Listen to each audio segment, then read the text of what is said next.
कि तेरा बाप उठाएगा वहां पर असेंबली में और पार्लियामेंट में। अभी इनको भी बोलना पड़ेगा ना।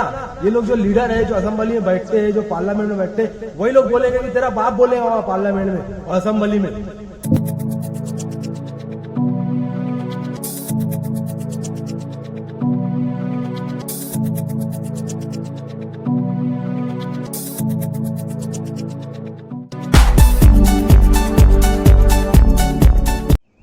अस्सलाम वालेकुम दोस्तों, साथियों, बुजुर्गों।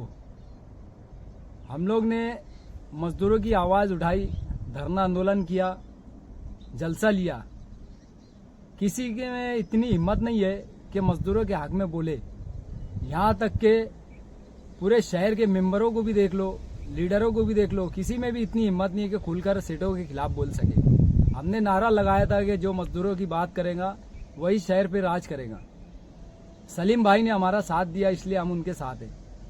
लेकिन पूरे शहर की जमीयत से भी मेरा सवाल है कि आप लोग सिर्फ चंदे के वास्ते ही क्या मजदूरों का इस्तेमाल करोगे? मजदूरी बढ़ाने के ताल्लुक से आज तक आपने क्यों नहीं आवाज उठाई? अभी भी वक्त है, आप हमारे साथ खड़े रहो। हम आपके साथ पहले भी थे, आज भी है और आगे भी रहेंगे। लेकिन आप तो खड़े हो जाओ हमारे साथ। सिर्फ हमारा इस्तेमाल मत करो। गरीबों का इस्तेमाल बहुत हो चुका। अब आप लोगों को भी मैदान में आना चाहिए और मजदूरों की हिमायत करना चाहिए। और खास तौर पे मजदूर भाइयों से भी अपील करूंगा। कुछ लोग ये चाहते हैं कि हम खामोश बैठ जाए, कुछ ना बोले, लेकिन हमारी लड़ाई जारी है और आगे तक लड़ते रहेंगे इंशाअल्लाह। हम पीछे हटेंगे नहीं। जब तक मजदूरी नहीं बढ़ती हम लड़ते रहेंगे और बहुत जल्द कुछ ना कुछ बड़ा करने वाले हैं इंशाअल्लाह। आप लोगों को सरप्राइज मिलेगा। जय हिंद, अस्सलाम वालेकुम। अस्सलाम वालेकुम दोस्तों।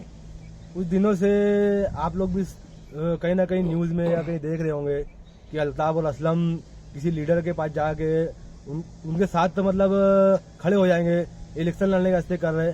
भाई हम इलेक्शन लड़ने के वास्ते नहीं कर रहे। और अगर इलेक्शन लड़े भी तो उसमें कौन सी बुरी बात है? क्या गरीब आदमी इलेक्शन नहीं लड़ सकता? अगर इलेक्शन लड़ेंगे जब तो हमारे पास ताकत आएंगी। और हम लोग जो है, हम लोग किसी लीडर के पास इसके लिए जा रहे हैं कि अगर हम किसी पार्टी में चले गए, और हम चले भी गए राष्ट्रवादी पार्टी में, और हमारी बात भी चालू है ऊपर कि आपके जो आमदार है, खासदार है, वो असेंबली में और पार्लियामेंट में वो लोग ही हमारी आवाज उठाएंगे कि तेरा बाप उठाएगा वहां पर असेंबली में और पार्लियामेंट में। अभी इनको भी बोलना पड़ेगा ना। ये लोग जो लीडर है, जो असेंबली में बैठते हैं, जो पार्लियामेंट में बैठते हैं, वही लोग बोलेंगे कि तेरा बाप बोलेगा वहां पार्लियामेंट में और असेंबली में। हम लोग जो ये बैठे हैं ना, वहां पर जाके बैठे नहीं है, हमको हमारा काम लेना है, इसके लिए हम उनके पास गए। और इंशाअल्लाह हमको ये यकीन है कि वो हमारा काम करेंगे। और अगर तेरे अंदर ताकत है, तेरे बाप को बोल के वहां जा असेंबली में, वहां बोल के बता, मजदूरों का मसला उठा के बता। तेरे अंदर ताकत नहीं है ना, तो तू हम लोगों पे इल्जाम लगा रहा। पहले अपने अंदर खुद सलाहियत पैदा कर, उसके बाद लोगों पे इल्जाम लगाना। मजदूर भाइयों, हम दिन रात आपके लिए खड़े हैं और इंशाल्लाह खड़े रहेंगे। और अब आप लोग हमारी ताकत बनो, हम हमारी ताकत है, और एक ताकत जब होंगी तो इंशाल्लाह काम होगा। अस्सलाम वालेकुम। जय हिंद, जय महाराष्ट्र।